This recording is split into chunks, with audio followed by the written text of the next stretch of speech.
Hey friend, Megan here. So I want to get a little deeper into triggers. I think that given the state of mental health right now, it's a really important conversation that we have a deeper understanding of what they are and why they exist. So I also want to talk a little bit about extreme fears and where they might come from. So take a big breath into your heart and let's get into it. So trigger warning is now more in the consciousness, and I feel like there's this use of it, this sort of like drop it, vent, and disappear. And I'm hoping that we can kind of have a more well-rounded understanding of it, or especially around PTSD. So I guess the way I'm gonna get into it is actually talk about Harry Potter. So I don't know if you watched it, but there's a scene that there are these beings or characters called Dementors who kind of they get loose and they descend on a train, and they basically make you feel the worst fear and make you relive the worst experience you ever had in your life. So on that train, there's some kids that lost the baseball game or their ice cream dropped and they felt really sad about it. And there's some people that watched their parents die in front of them. So the reaction to the same experience was extremely different. And I feel like it's a really good metaphor for what happens with a trigger, something that wouldn't really affect someone who didn't have a bad experience with it, and on the surface seemed kind of mundane to somebody else who did have an experience with it. It would be debilitating. And basically, the way I see a trigger is that the body response and the subconscious response is that it's kind of reliving, it's bringing up to the surface and reliving something in the body and in the mind. And so one of the really helpful things is when somebody's going through it is to remember, I'm here now, I'm safe, and it's not happening to me right now. I think there's also a misunderstanding about triggers that we have these ideas around abuse. Abuse kind of pops a picture up in people's mind. Usually it's physically violent, or when people say PTSD, like military comes into mind, or when people talk about sexual abuse, people think about rape. But there, in my opinion and my experience, is that there's many, many more shades of trauma and many more shades of negative experiences that we've had. That can include molestation or many, many other forms. So I think that for us to be able to talk about triggers, we have to be able to zoom out a little from just the most extreme cases to much more subtle shades of abuse. So I had this conversation. I'm going to jump around a little bit, but I had a conversation with a friend that she was saying that people were really frustrating her, and she kind of said to me, I really should be more compassionate. And I looked at her and I said, well, we don't have to should ourselves. I think that compassion just comes from understanding. Like once people have an understanding of what someone's been through, compassion just naturally arises. We don't have to force ourselves into understanding someone else's story, but what we can do is have a deep understanding and listen to understand and bring more vulnerability into society and into our friendships and relationships, so that there is more understanding. It doesn't kind of come out of nowhere, because I feel like more times than not we've got these personas that we want to keep up appearances, and people don't always get to see all the parts of us. We keep them safe and protected and shielded because we may not feel very safe out there. So when it comes to compassion, for the adoptee story I was telling another friend, I'm like, people don't really get why adoption's traumatic, because there's this wonderful story about a baby being saved and finding a new family, and that is one part of the story. But the other part is, as I have said before, that there is a child left and ripped away from their family without any ability to advocate for themselves or communicate. And more times than not, they're dropped into a completely different society with totally different rules, don't get to feel their loss or their grief of any of that, and they're kind of told everything's fine, you're good. So just imagine experiencing that on your skin, to just think about in your life right now, every single person you love disappearing, being dropped off in a foreign country where you don't know the language or the rules, and them being like, you're good, right? It would be kind of tricky.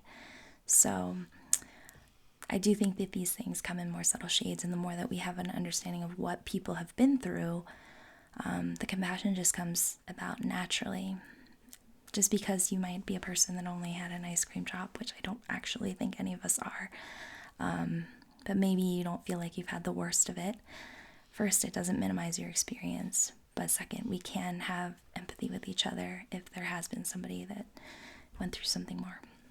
I know my friends were actually very, very shocked. They had no idea what my mental health state was, and there was just so little information and access for them to understand what I'd been through, and a lot of them ended up not staying in my life and were kind of shocked by my reactions, behaviors, which is fair because they weren't very healthy. Anyways, I wanted to share that I actually had a trigger, and that's why I wanted to go a little deeper, because I did share kind of a list of tools, and truthfully, those list of tools have worked for me, but I've also not had a debilitating trigger in a long time, which is amazing, and there is hope on the other side, but I did have one that shook me up a lot, and it kind of started with a bad dream where I was waking up just kind of sobbing in fetal position, and I was like, okay, I'm gonna go down and get a glass of water, and my baby woke up. Sleep. And I was like, I'm gonna stay in my body, I'm gonna breathe through it, and I was doing great. I was like, okay, he's back asleep, I'm gonna go get a glass of water. So I walked downstairs, and I just had a wall of the smell of poop.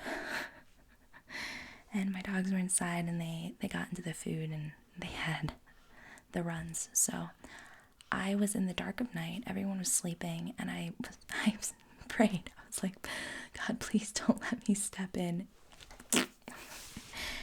And I was like, and I was like, well, I can do it on another foot. And at this point, I went into a complete panic attack where all my throat closed up, and I was just hyperventilating, and it just sounds so ridiculous to somebody who hasn't had a bad experience, but I have had a weirdly unreasonable fear of crapping myself, and it's not something I would tell people because it's such a weird fear, and I didn't think anybody else had it. Well, during this trauma where I'm hyperventilating, just had already come out of a bad dream, I flash back to every single experience that I had in my life, all the way back through to the very beginning of when I realized that my birth parents in Korea had beaten me after I had soiled myself, and beaten me, screamed, and poured scalding hot water on me. And it literally just came back, and I was there for a second.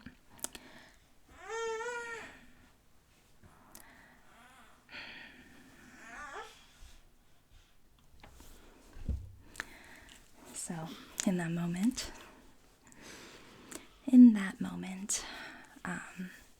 that fear all of a sudden became crystal clear and more reasonable. So, triggers have this way of like uncovering sometimes subconscious repressed memories or early childhood memories that we just didn't even know. So the person experiencing it, they may or may not know why they're being affected, and I feel like the more awareness we have, the more we're able to access those things.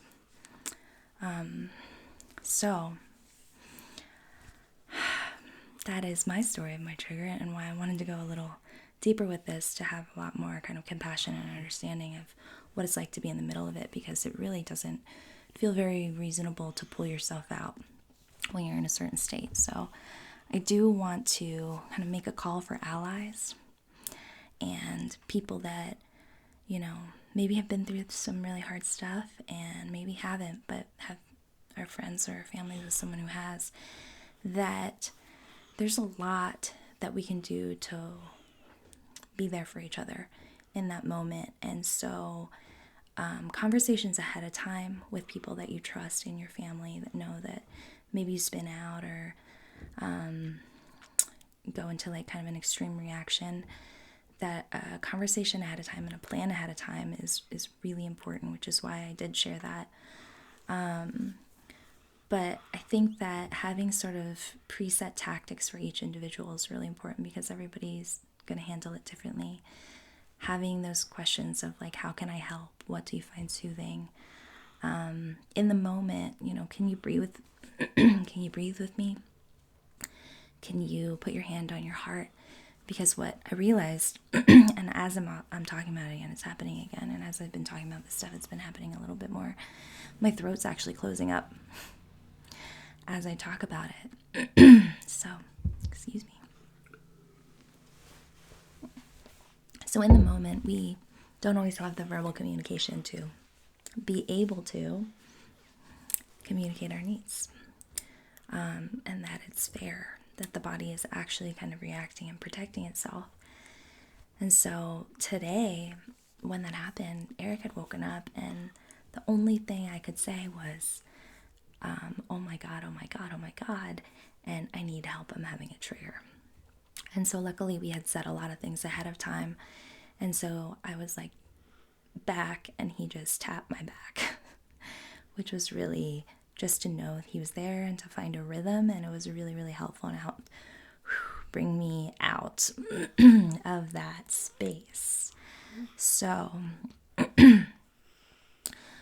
these things are not something that any of us would choose consciously to do, to act out.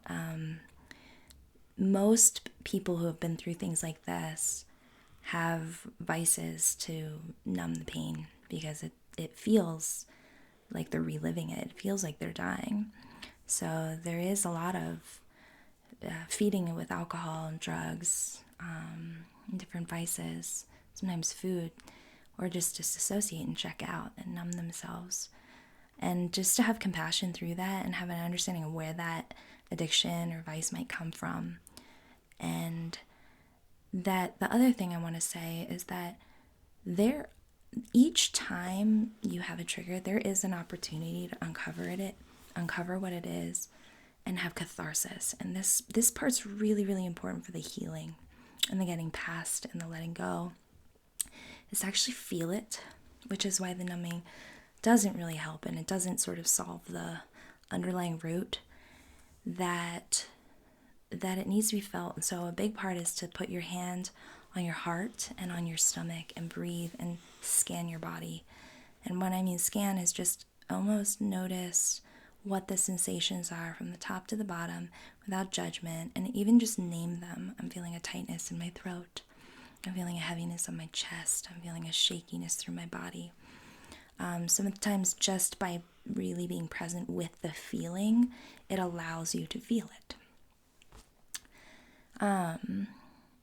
There are a lot of other methods. I've shared some, but I wanted to add on EMDR, tapping, and setting safe spaces, and trauma-specific therapy, that it can be really helpful if it's an extreme case. Because if it's an extreme case, please go find someone that can help you through those tools, that is paid to do that, because it's wonderful to find a family member, but it is when somebody is ready and there and able to walk you through them, it's so much easier. And eventually, and maybe now, you can start applying them, so that when it comes in, it's practiced, and then the conscious can take over and actually allow those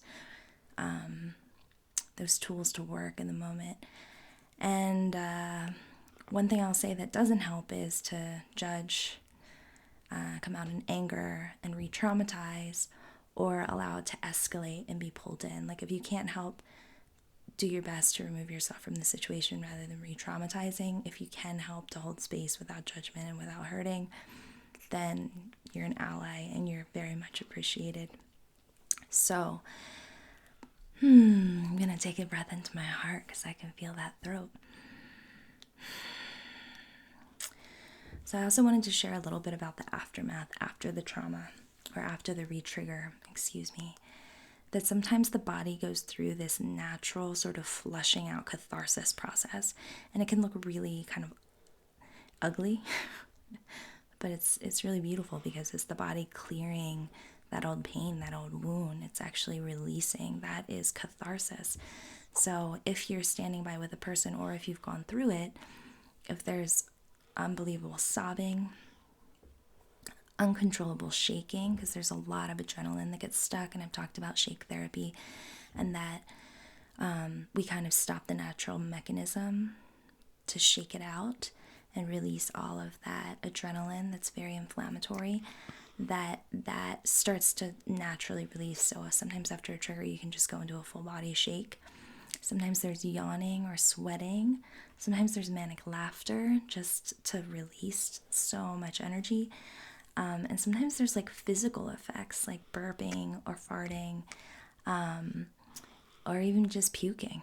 Like, it happens. So to afterwards, to allow your body to go through that process, and then do your best to do like a lot of gentleness for the rest of the day, because our system's kind of overheated and it gets a little overtaxed and hypersensitive.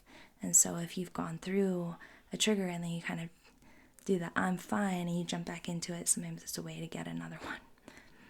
So one of the things that I did after today, I went outside, I stretched a bit, I moved a bit, I did a little bit of writing, which helps me. And then I was like, Eric, I gotta go take a walk. And by the way, another thing allies can do is just sort of help handle the life stuff. Because all the boys woke up and I was in a full state of panic attack. And he was like, Megan, I got it. Go upstairs. And I just was like, I was so grateful. And then he said, go take the time you need, when I needed the walk. And I noticed the crunch under my feet. I noticed the rhythm under my feet. I looked at the plants. I saw the color. I took an inhale and I smelled, the flowers, and I heard the birds. And it was just so grounding and so wonderful and so helpful. And I just sort of started saying some mantras that were like, I'm here and now, I'm safe.